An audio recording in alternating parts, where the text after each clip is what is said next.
Atasha Mulak friendship. Correct. Parang binuking niya si Andres Mulak. Yes. Na parang kabado. Kaya sabi niya, ang salbahe naman tong kapatid na to. Oo.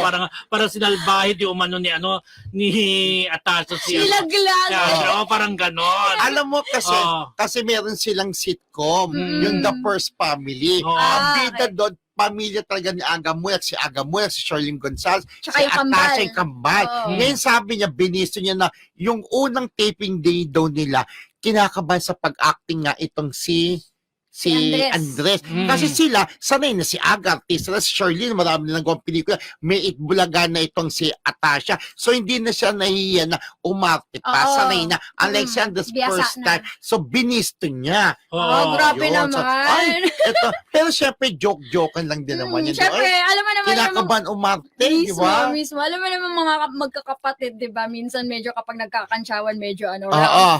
Kasi super close silang magkapatid Mismo, naman, di ba? Pero ang diba, may pa-press con kay Andres Mulak sa Monday. Ay, talaga? Oo, solo press Solo con. press con. Pero alam, maging big star yan si Andres. Ang gwapo-gwapo delicious yan. Close na close siya ni Raisa Making to. Raisa May Dizon. No. Diba? Dizon. Kinig-kinigan siya. Ang gwapo naman talaga, ang tangkad pa.